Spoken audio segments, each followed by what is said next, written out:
Time. If enough time passes for your patience as a creator to run out, you will fail on YouTube. Howdy everyone, Nate here. Everything takes time, and our job is to decide how we are going to use the time that is given us. The point of this life is to use our time wisely. Okay, so that got really deep really fast. Let's get into some practical application here. The point here is to make sure we are doing and applying things rapidly enough for our time and our patience. So with that, here are some mistakes that I see predicting failure for you as a creator. If your learning rate isn't high enough, you see, it's not just about doing actions on YouTube, it's about doing the right actions on YouTube.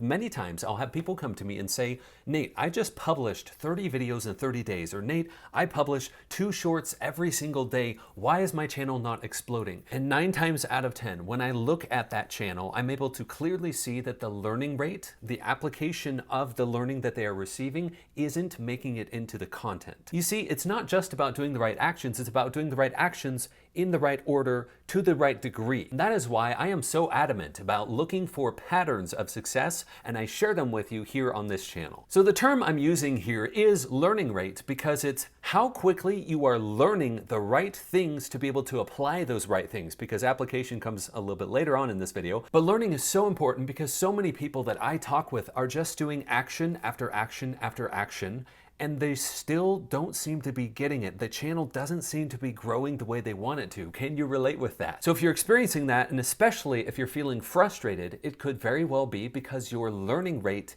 isn't fast enough. I have been working with many clients over these past few weeks, and I am so proud of them for reaching out and getting the help that they need, because for many YouTube creators, the help that they need is an outside perspective. It's an expert or someone like that to look at what they're doing, to ask specific questions and get those questions answered so that they can understand what their next steps are, tailored and customized to their own content. So for some, it is seeking out one-on-one help. For others, it might look like looking for specific answers, saying, I'm seeing this on my channel, and maybe searching, if I am seeing this specific pattern with my analytics, what could that mean? Another specific factor I've seen to increase this learning rate, and I know it's absolutely cliche to say this, but replacing some of your leisure or wasting time on learning time can have huge impact over time. Say that 10 times fast. So for me, one of the things I have found to be extremely effective is to always have some learning resource on the docket. For me, I have found audiobooks work really well, so I'll often take a daily walk, and during that walk, I'll be listening to an audiobook specifically targeted at the next skill I'm trying to get better at, or I'll be listening to music and focusing on what I want to have happen within my content, my channel, and my business. In fact, fun story, I was recognized while I was out walking a few weeks ago by a YouTuber with over 1 million subscribers, who then later emailed me and said, hey, I saw you out walking. So that was a first for me. The next big predictor of failure I see is if you let, or a creator lets, the negative get to them, if the mindset isn't strong enough to stick with it. Again, I realize this comes at the risk of sounding extremely cliche, but let me explain how I look at it. I see this as either audience gremlins, the audience saying negative things, and we just decide to let it get past our filters and sink into our hearts. And so we say, that might actually be true, that negative thing they said about me, or that the amount of feedback, constructive or non-constructive feedback we get, just feels overwhelming. The second way I look at it is with mind gremlins. And those are the things within your own mind that tell you whatever the heck they're going to tell you, and deciphering between what is and what isn't can be very difficult sometimes. Something I've done is I've given that mental gremlin a name. I named mine Grumplestiltskin.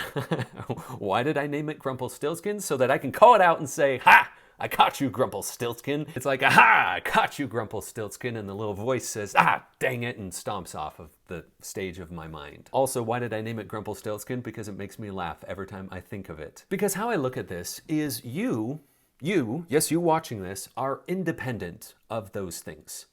You are, and they are.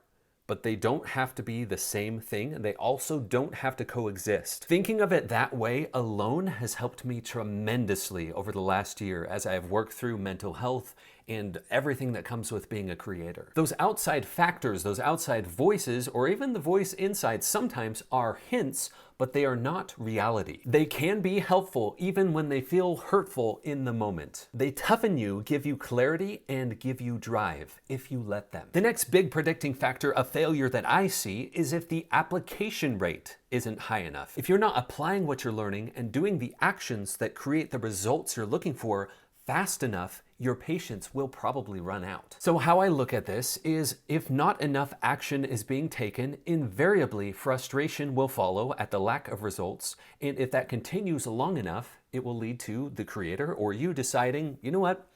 Maybe this isn't for me. Maybe this just doesn't work. In fact, if there were a number one predicting factor of failure on YouTube, I would say it is this. Because there are very few problems that more applied wisdom can't solve. Now, I don't want to run the risk of sounding cliche yet again, but it is tough to take learning and turn it into applied wisdom, ain't it? In fact, I did an audit for a client just the other week, and he had a great saying. In fact, I'm going to read it. He said, "I may not know everything, but I'm good at getting a sound or song out of my mind into the speakers." That was kind of his mantra. It was a music themed channel and he was doing really well, but that particular saying stood out to me. I may not know everything, but I'm good at getting a sound or song out of my mind and into the speakers. One of the best things you could be doing to increase your application rate is taking what you're learning and translating it into the content that you're producing. The other best thing you could do, and I say this because I forgot to say it earlier on in this video, is boop the like button on this video. If it is being eye-opening, if it is being helpful,